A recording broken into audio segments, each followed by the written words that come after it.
Welcome to the Breeze. Introducing or reintroducing a guest that we've had on before. His name is T. Appreciate you coming back, spend some time with us. Glad to be back. Glad to be back. So let's take this time to learn more about your background. So tell me about yourself. ATL, born and raised, whole family here. Lived in Decatur, grew up in Decatur. Went to Southwest DeKalb High School. Went to Georgia Perimeter College. Did not finish there, but spent some time there. Why you didn't finish college? What pulled you up out of there? Oh, I was not focused in that age. Like my brain was everywhere but school. So speaking of that, it's usually one or two things: women and money. Which one was the one that bit you? Or neither one? I'm wrong on accounts. Oh no, it was definitely women. It was the women. Women. Too concerned about chasing the women and couldn't even focus on my own self. So you got up out of there, huh? Just couldn't make it enough. Yeah. What was that like? Returning, like going back. People look at you different. Like, hey, should have finished. Yeah. We was relying on you. It's a shock. It's like, you didn't finish school? I guess I appear to be somewhat intelligent to them. So when I tell them you're intelligent. when I tell them I didn't finish it, it's like a shock. It's like, yeah, I'm not the same person you see now than then. Like then it was long braids, gold teeth, like real ATL stuff. So. Okay. Well, let's go on from there then. What happened next? Yeah, you finished, so what'd you do? Enrolled into the working life. Working life, so no more school. That was the end of the whole collegiate thing is done. It's over with. Yeah, 2-ish years. Woke up one day and I was like, you know what? Done. Okay, so you in Georgia, right? So what's your first job? Like, where did this all start, this working life? Oh, God. Let's see. First job after high school was a wing restaurant. Of course, in Georgia. Of course. Wings. It's made wings, Phillies, all fish, all that stuff. Where was you at in this restaurant, this chain? Was you actually a cook? I was a cook. Oh, you was cook? Okay. I was a cook. Okay. Top tier cook. Learned a lot in that timeline. Stuff I liked, stuff I didn't like. I knew I would never want to be in the business unless I just had like outstanding luck to just have the best customer flow. But after that, that was it for me on that. So did this add to your cooking skills, or do you feel like now that you went through that you was like, okay, well, I can really go down in the kitchen now, or it was just like, all right, well, if I'm there, I cook. If I'm not there, then it's like, whatever. I know it helped with the cooking skills. Yeah, definitely. So it had to help with the ladies though, right? Yeah. Okay. I'm gonna say, like, in time, Oh, yeah. Like, I surprised myself, surprised the kids. If they asked for a Philly, I could make it. Normally my son was like, Daddy, make me a steak. I'd be like, a steak? Okay. So what happened after that? So you moved from the wings to the what? From wings in that restaurant? Or you can go wherever next. Like, you go in that restaurant, or did you move to another restaurant? Oh no, that was the only restaurant. It's the only food service. Yeah. So what happened after the food service then? Went into the warehouse industry. Warehouse, so logistics. Yeah, boy. Okay. What did you start off as in the logistics? First of all, let's frame this, right? So what year is this? 2004. So 2004. What is the pay at that time? Shillings. Might have been $6, $7 maybe? $6 to $7. Yeah. Was you living at home at that time, or was you out? Oh, I was still in my parents' roof. I couldn't leave yet. You couldn't leave yet. I know you're making that kind of change. It's not really.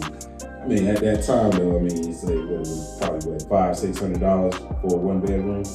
Oh, 2004. God, yes, gas wasn't high. Dollar something a gallon. How we had it. Yeah, we look at it now, but back then we thought it was high because we wasn't making no money. Of course. And in 2004, I mean, just really getting out there in the world. Mm-hmm. So after that, so you were in the logistics field. Where did they put you at when you first came in the door? Because everybody got started generally in the bottom first. Was there any staffing agency involved in it, or you went directly into the warehouse? Went directly to it. Oh, okay, lucky you. But go ahead. A friend of mine, my cousin, he told me, he was like, hey, this place paying X amount of dollars, we should give it a shot. And I was like, all right. Went to the place to go fill out an application, on paper, fill out an app. Line down the block. I'm talking, it's May, June. It was a little hot out there. People in suits, ties, it looked like they giving away money. This line is long. People was falling out. I'm not gonna forget this dude had on a full button up, pressed, had a gallon water jug in his hand. Timber. Collapsed in line. Oh, it's true. You gonna do whatever it takes to get that job, huh? Oh yeah. Who would fall out in the heat? I've been conditioned for the heat, so. Right. Okay. So you got the job, of course, right? Mm-hmm. And where did they stick you at? Where was it at? Grunt work, package handling. Package handling. So explain what the package handler did at that time. Either loading boxes, packages on the trailer, or unloading them from the trailer into the building. That was a package handler. So all day. All day, all night. 8, 10, what was the hours? 8, 10, or overtime, what was it? I think it was 8 hours there. 8 hours. They had an overtime option, which you didn't want to see by the time you were done with your shift. Okay. So, did you deter out of that after a while, or did you just stay on the same track, basically, to the point where you are now?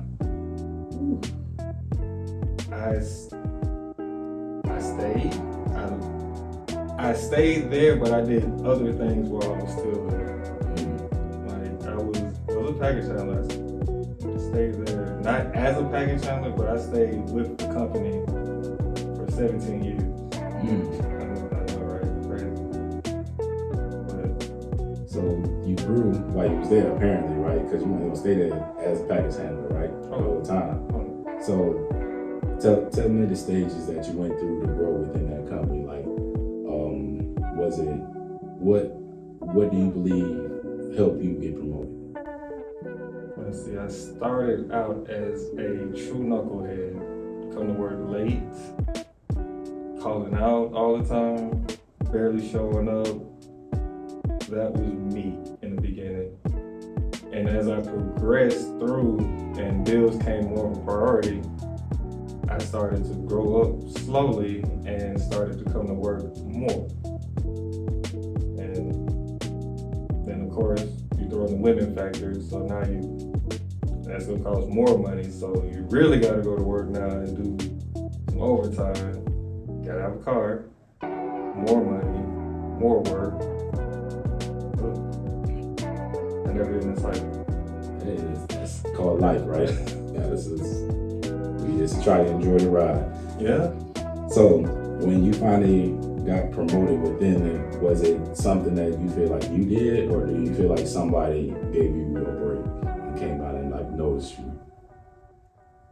It was something I did that I wasn't supposed to be doing. Like some packages had got stuck upstairs, and it's supposed to be like a set amount of people that's authorized to be up there to go and fix the issue. I just went right on up and fixed it, and it's kind of dangerous to do it. Very dangerous to do it. They was just looking at me like, oh, he can do that?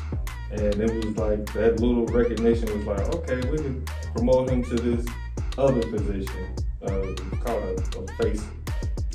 They just patrol packages in the building. Did it come with a raise? Not in that timeline. Your workload got lighter. Guys. You went from being in the truck to standing over the truck looking down. So you couldn't be afraid of heights, basically. Oh no, I could not. Gotcha.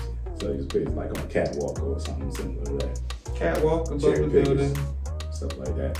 Yeah. Okay. So as you progressed, what happened after that? Like you was doing that for a while. What was the next level that you was able to go to? Next level, progressed a little bit more. I became a switcher, yard driver, driving the trailers around the yard. I don't tell anybody about it. Do you have a CDL or you just? It didn't require a CDL, and that only if you were going to leave the yard, which they never truly did. So no CDL. But that's something I truly enjoy doing. I was out of the building. I didn't smell like dirty boxes no more. I felt free. I saw outside. You could see the sun. Not too much pressure out there. Right. You didn't always have a manager looking over. You Exactly. Just was more or less a radio was your basically telling you where to go. I know, right? Over it, then you go do whatever. Okay.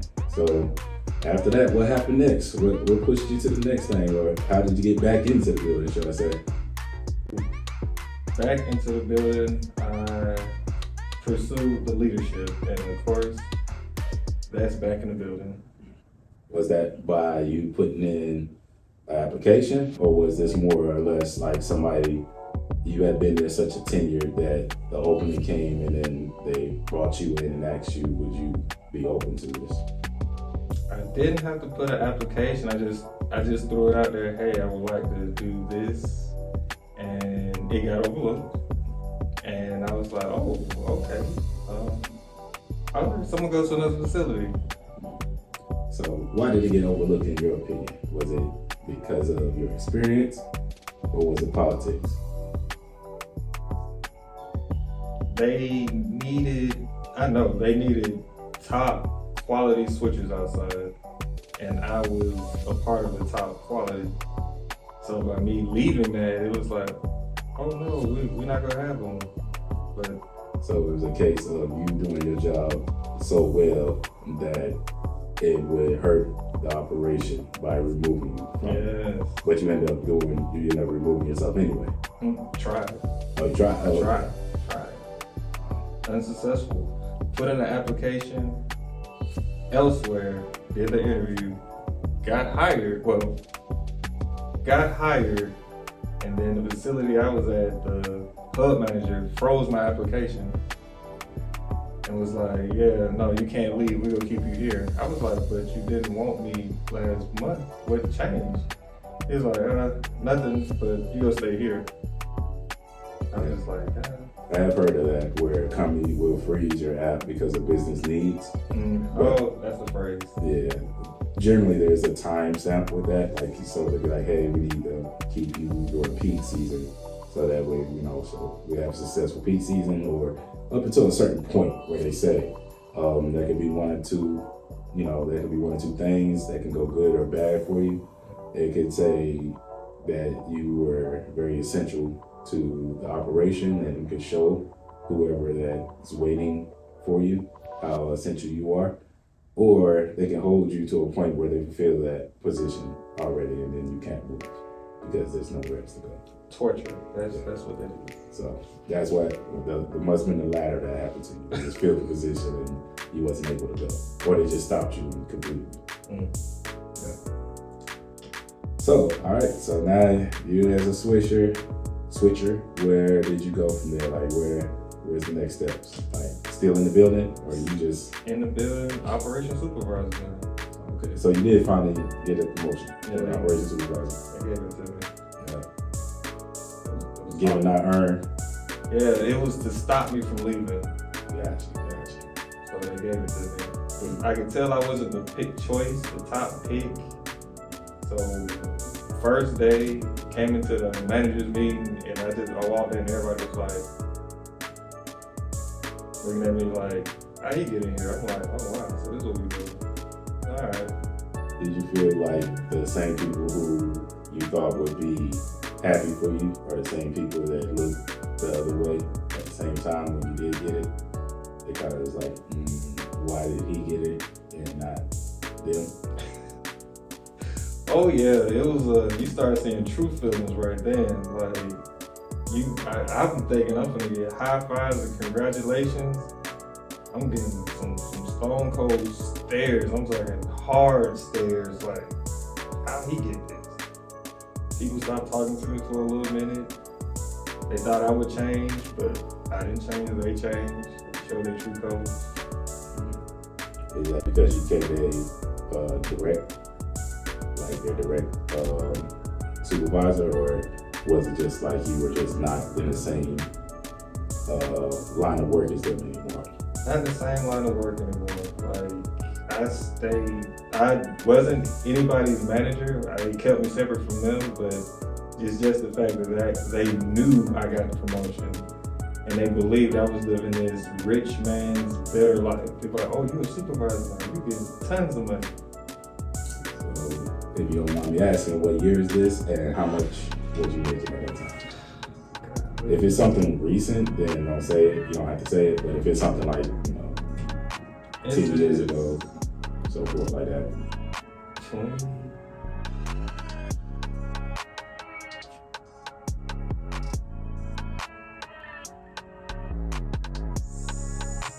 16, 17? And you remember how much you was getting paid? It was just a salary position, right? Salary, yeah. So you knew what the yearly start was for that? What you signed on for? I thought I signed on for 50. Okay. That's what I thought. It was wrong. Yeah. Somebody lied. It was like 45 and some change. But after tax, it's less than that. Yeah, that's generally what happens, right? Mm-hmm. So, all right, so now you're looking at this 2016, 2017. You left there eventually and ended up getting another position in logistics. Mm-hmm. Did you start off as a supervisor there, or did you have to take some steps down to get back up? Oh no, started as a supervisor there, through the door. Okay. 2022? Okay. Yeah. And you've been pushing there ever since, basically. Ever since. Gotcha. All right. Well, we done know a little bit about your workflow background. Mm-hmm. Let's talk about the fact that you're in Georgia, right? Mm-hmm. What do you like the most about being in Georgia?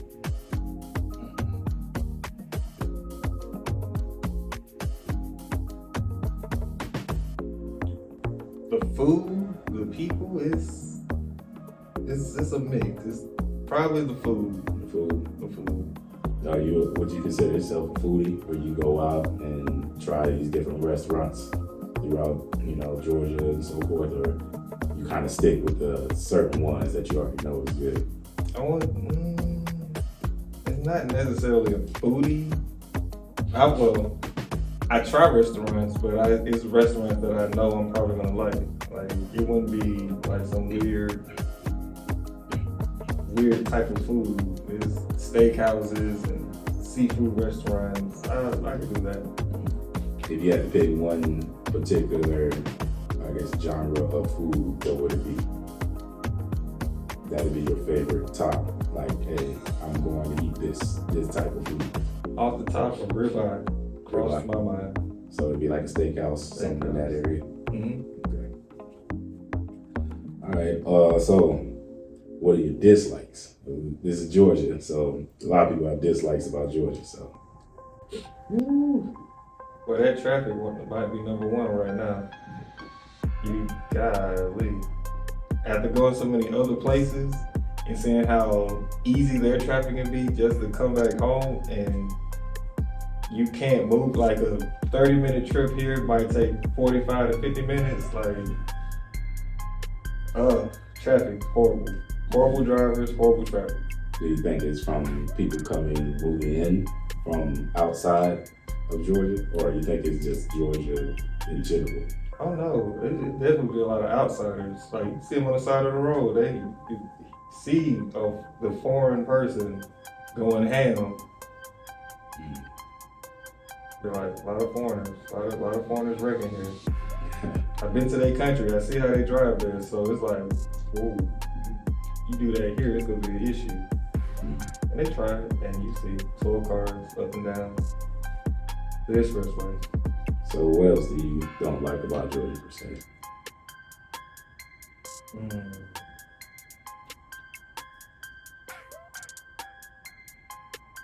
Spring. Spring. So we're talking like you're talking about weather, of course, but are we talking about like spring lasts too long, it come too early, leave too early, but when you say spring? Pollen season of spring. So okay. Gotcha, the pollen. Gotcha. Ooh-wee. It does lay on thick here. Big. It does. When you walk out your house and you see a yellow cloud float in the air, like what? Your black car, yellow. Your house, yellow. Grass, yellow. The street is yellow. Like everything is. That's my least favorite thing. Yes. Just praying for rain, probably. Pray for rain. You can see a yellow river going down the drain, and then the next day, everything's yellow. Okay. All right. So recently, you were going through a career transition. What have been the upside that you found in going through this transition? What are the upsides of it? Yeah. It gives you a chance to try to better yourself, to find better for your family. Try to, all the mistakes or errors that you might currently be going through, you can try to fix it by wherever you're trying to go. Money, work-life balance, all of the above, it gives you that chance. All right, so what are the downsides to it? The stress of it, oh my God, the what ifs, the shoulda, couldas, like consistently going on interviews.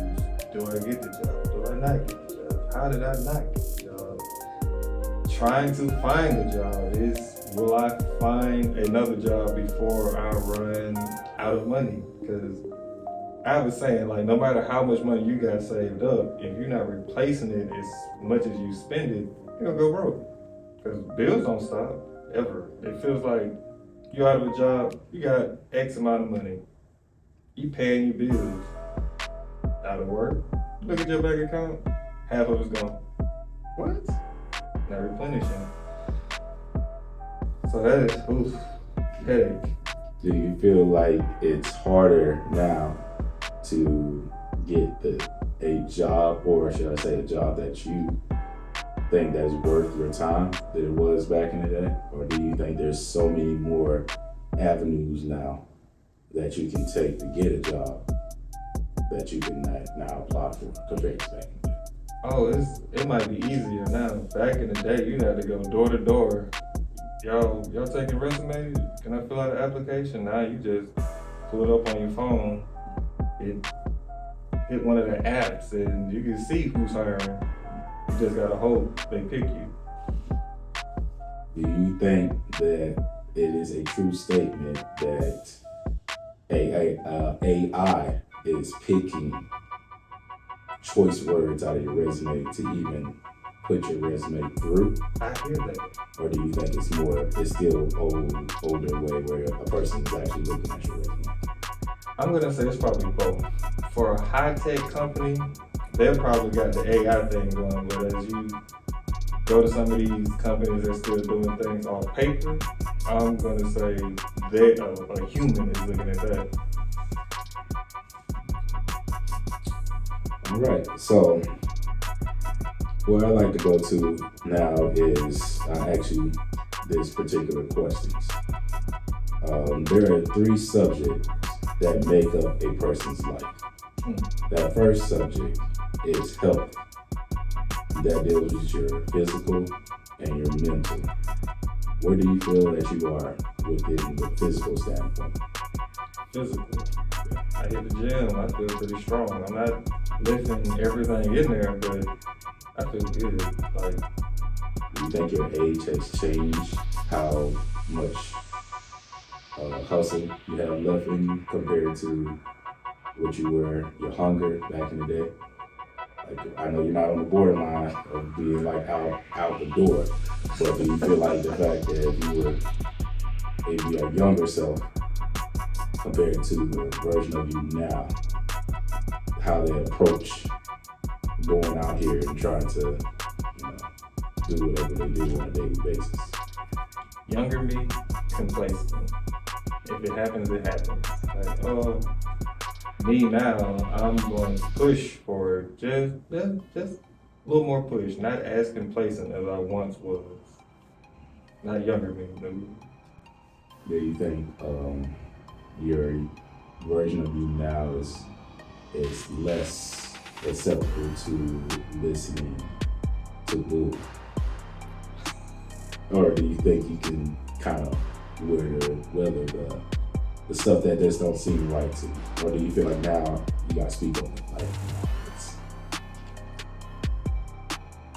timing. Like, if I younger me, if I heard some bull, I'm reacting out loud. I'm getting extra niggerish at that moment. Me now, it's like I just make a mental note, whatever, push past, just won't even be worth it. Because the younger me, I got into trouble, a lot of trouble. So to stay out of that trouble, I've learned just to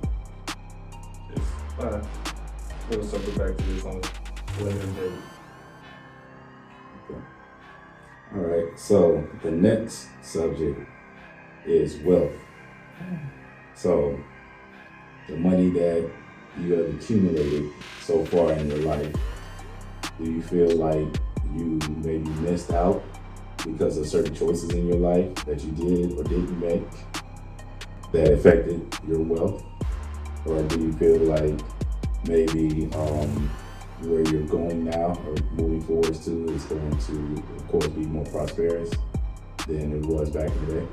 Where are you at? Like, where are you at in your venture wealth? No, I done missed out on some things when it comes to the money, because I might have, as they say, scared money don't make no money. I might have been a little too nervous to try some of these things that these people try today. But I just say, God got me on that. I'm not the richest, not the poorest, but I can pay my bills. I can take the wife out. I can take the wife and the kids out at least once without going broke. Okay. So for the future, what type of wealth are you looking for? We all want the generational wealth, so we already know that. Mm-hmm. But that is considered a long-term goal, Mm-hmm. or commitment, objective down the road. What is within this year, 2025? What do you want if you was to stay within your job field? What base salary are you looking for going forward? So what do you expect to make by the end of 2025? End of 2025. Lord, 100 would be nice. I know I'm shooting for the stars, but financially, where this economy is, and the amount of bills I have at the house, I did the math a little while back. $82K would put me like head right above water. Like, I mean, just like perfectly. It was. You're middle class at that point. They still got that? I mean, you could say. Thought it was rich or poor now. You're not on the top end of middle class, but you go ahead. Oh, man. So do you see any type of items in your future that you want to get, whether that be a house, car, or anything that, like you said, you mentioned your kids? Is there anything you want to do for your children going in this year, maybe? both house, car before this transition at work started happening. I was just saying to the wife, like, you know what, this might be the year we buy a bigger house. And then that happened. I don't think it derails it, but things happen regardless of, how whatever happens in your life is going to happen. True. So if you said that's what you wanted to do, then that's probably where you want to do anyway, right? It's still on my mind. I still actively look. I don't let that discourage me. I still look. We both look at houses, send them to each other. I want to buy a new car, but of course you gotta buy the house first, or it looks horrible on the credit and for the loans and all that stuff. But it's still happening. All right, so the last subject is relationships. So break down, in your opinion, how relationships are set up in your life.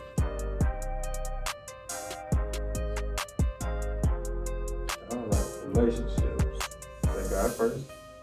Gotta have God first. That's when it gets tough. That's the first person. God, come on. Just God, wife. So elaborate on that one. How long have you been married for? I am 5 years, almost 6 in May. How long have you knew her prior to being married? I want to say a year.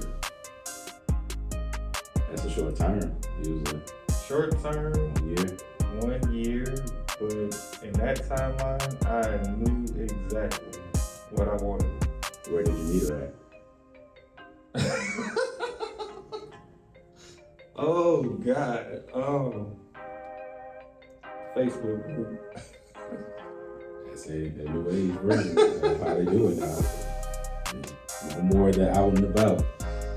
Oh yeah, they had to push up on her at the grocery store. Nah, it was one of those social groups from Facebook. Yeah. So you saying that somebody knew you and somebody that knew her and said y'all two should meet? Is that kind of the idea, or you saw her profile and you was like, hey, I wanna meet you? It was let me see. It was a post in the group, and somebody it was like, all the single men, post yourself. The single ladies trying to see something. Well, of course, me going up there, I ain't even paid attention. Going through the day, I seeing some notifications pop. I'm like, what is this? And some people like the picture. Oh, okay. So I go check out, see who this is, Saw her, went to check her profile out. I was like, okay, she looks good. Like what I see. Send her a message. Hey. She replied back. Oh.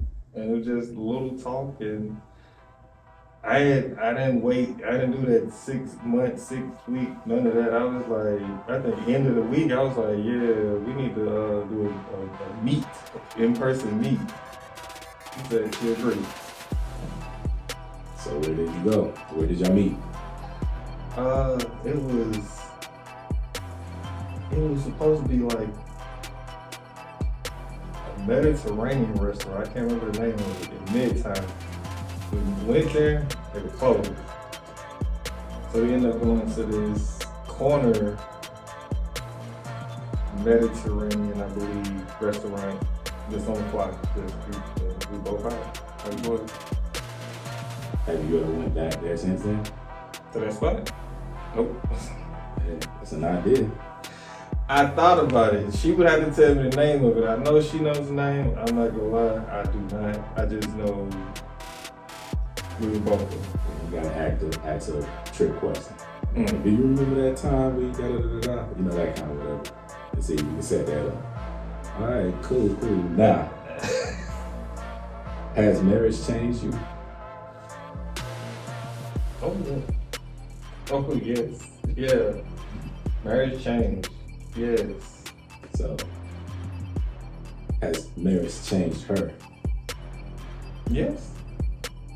When you get married, when you, I guess, get that true perspective,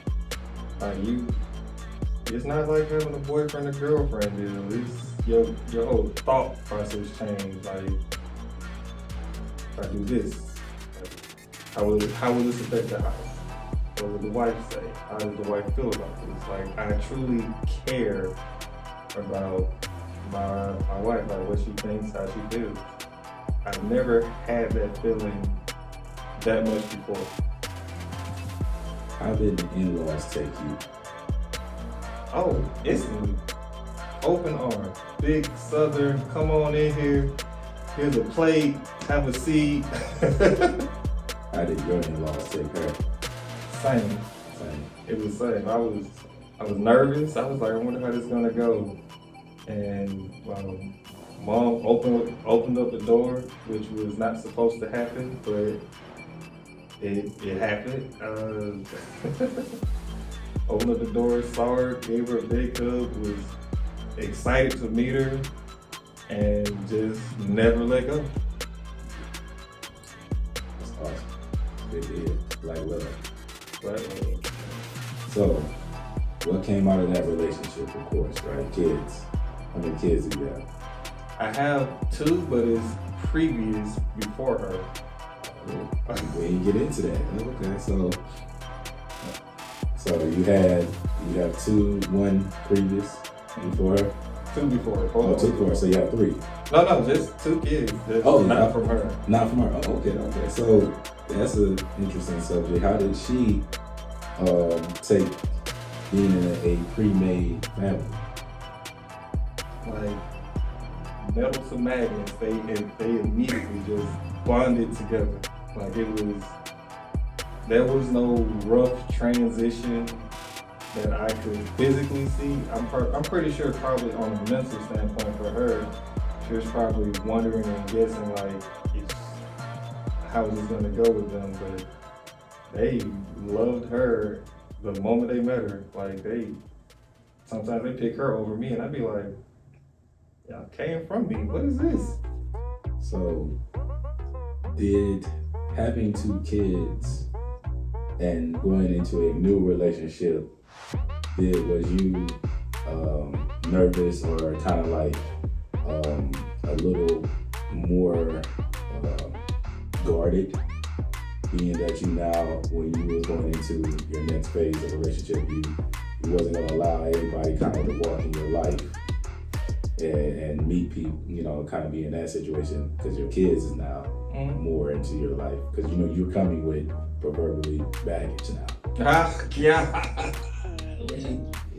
I got just baggage. You. Wow. It's you plus 2, that kind of thing.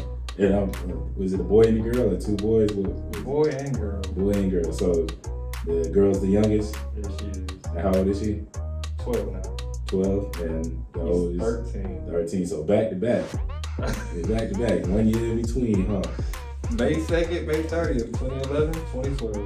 Okay. Truly back to back. You want to say anything to them? Here, just in case they see this? They will see it. Okay, you can say, Daddy loves y'all. Y'all know this. Okay, that's awesome. So, everything fit together, and you knew after a year that she was the one for you and the family. So, how did you ever think about, did it ever come up that y'all would have kids? Yes, we tried. I tried. Yeah. Are you still in the process of this, or is this more or less like, hey, we got to see them, so? Oh, no. We trying to repopulate the earth one good time. Like, so what is your 12 and 13-year-old think about you having another one? Because they already got each other. They siblings. Like, are they like, you good? You can go ahead and we don't need another one? If I mention it, they be like, okay. It's like they're like, if you do it, you do it. If you don't, you don't. We trying to do it. We trying to make that happen. It's just not on our timetable. It's up to the man above us. So, when it comes to children, right? You have a 12 and 13-year-old. Girl being 12. 13-year-old being a boy. He's just now turning into a young adult at this point, young man.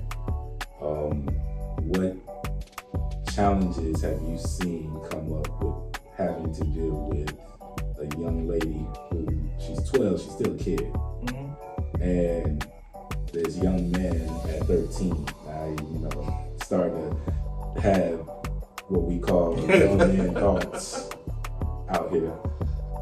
What challenges have you ran into? Oh my gosh, I'll say from my daughter, because my son doesn't present a challenge yet. Like he's me when I was younger. So for my daughter, when that girl got a mouth on her, that girl got a mouth, but not against me or my wife. She got a mouth against her mom, or in her people at school. Like she got a mouth on her. Do you feel like it's the outside stuff that you're having to fight when it comes to your kids, as far as like the social media and the outside kids and the schools that they attend and how they're treating them? And, just, I don't know where the list probably goes on and on. Oh yeah, social media plays a big part. It's TikTok and the book and the gram.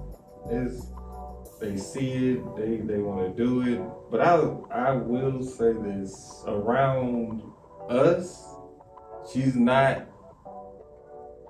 bad. She's not like that. She's refined, she theoretically calm, but not into stuff. But when she get out into, oh my God, I have gotten many calls from a teacher that she cutting up in class, or cutting up, just cutting up in class. So she's a social person. She's a social butterfly, they call her. She's out here strong-minded too. Always in the mix. Oh, strong. Ooh, very strong-minded. Like if I can talk to her, she'll listen. But if like somebody else trying to talk to her, she is not trying to hear it. So your son, since he seems to be the quiet one, what do you see for his future? Like, what do you see he's growing into? Because you say he's like you, so does that mean he's gonna be a young version of you? So how I describe that, my son is the younger version of me. My daughter is the current version of me, which is wild seeing it. It's like all that wild extraness that she do, I be like, wow, I know where she gets that from. But the quietness of my son, like he'll sit in his room, be on his phone, Xbox, whatever, cool, calm, come down the step, I'm hungry, done. Like he very, very smooth, very simple, doesn't demand a lot. Okay. Do you see college in their future? Or is there something you think they're, at this time, the way the world is, they're gonna probably go directly into the field? I believe college for both of them. Like, I don't doubt it. Like, my daughter, she is a very good detective. Like most women are, but she is very, very good at detecting stuff. My son, he is very into the computers and stuff. So I see college for both of them. All I have to do is live. That's all. So outside of the family, business-wise, do you feel business relationships that you have occurred over your years, do you feel that those business relationships are real? Or do you feel like they're just more of a seasonal thing? Like if they're in front of you, they are going to always kind of be able to help you business-wise? Or do you feel like once that season is over, you moved on, that you would never be able to kind of talk to them and they would actually be able to kind of help you with a business standpoint? I will say,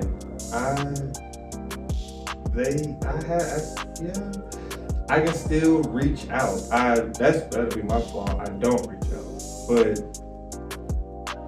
most of my friends say if I need anything, like business-wise, like, or not even my friends, like people I know that do certain things, like They hit me up randomly on the socials, like, hey, you interested in this? You need any like help with this? Like, and it never crosses my mind because I never look for help or assistance. But some of them, they still reach out. They like, you good?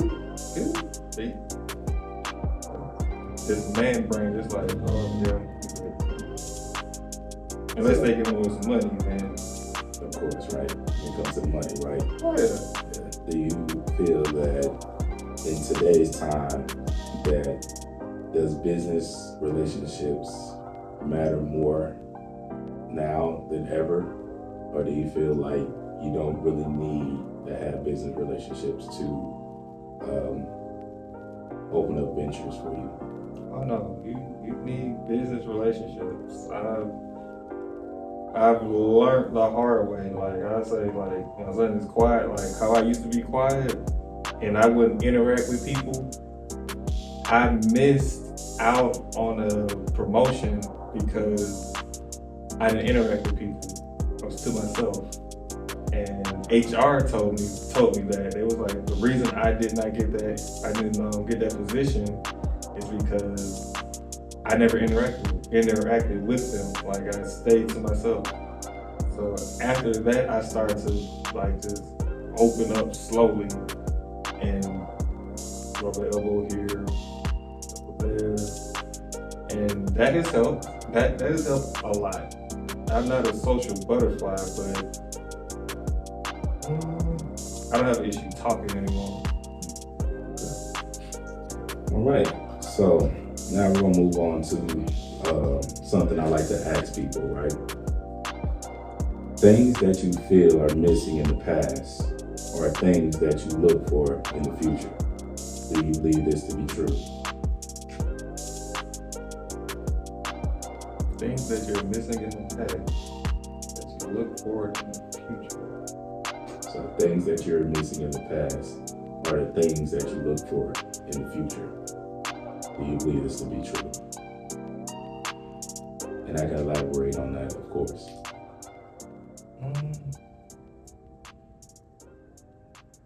I'm not you know what?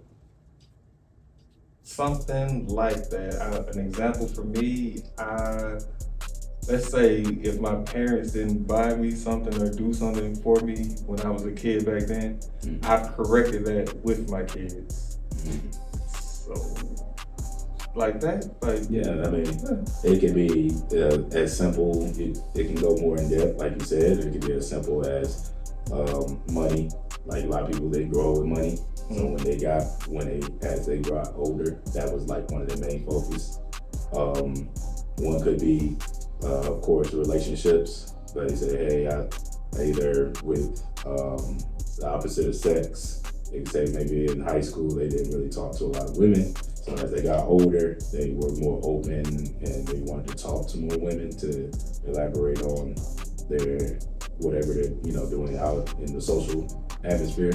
It could be family, like a lot of people that said that, hey, they didn't grow up with a lot of family. So when they got older, they said, I'm going to have a bigger family and I'm going to, proverbially break the curse of maybe the father not being there. So they say, I'm going to be there for my kids. I'm going to make sure that, or even if, like you said, a lot of things is they got married and got divorced. Divorce might be a thing that was in their past that they grew up with, where their parents might have got divorced and they said, you know what, I'm not going to get divorced. I'm going to make sure it works. But it also might put them in a situation where they're not happy. So you never know. So that's why when I say things of the past, missing in the past, it can cover a lot of different avenues. A lot. Yeah.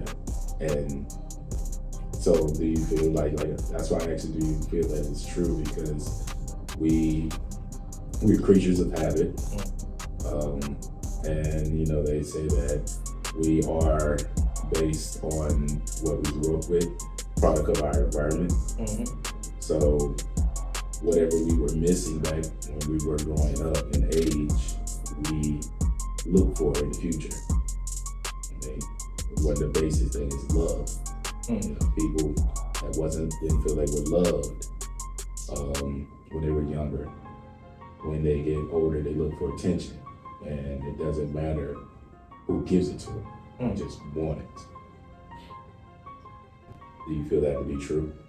That is true. That family part, like how I grew up with my parents. Of course, you know your parents love you. Both our parents were together, they're still together. I'm pretty sure one died, the other one's going to die shortly after. But my mom showed me love, but my dad showed me like the tougher love. And I remember how it would make me feel.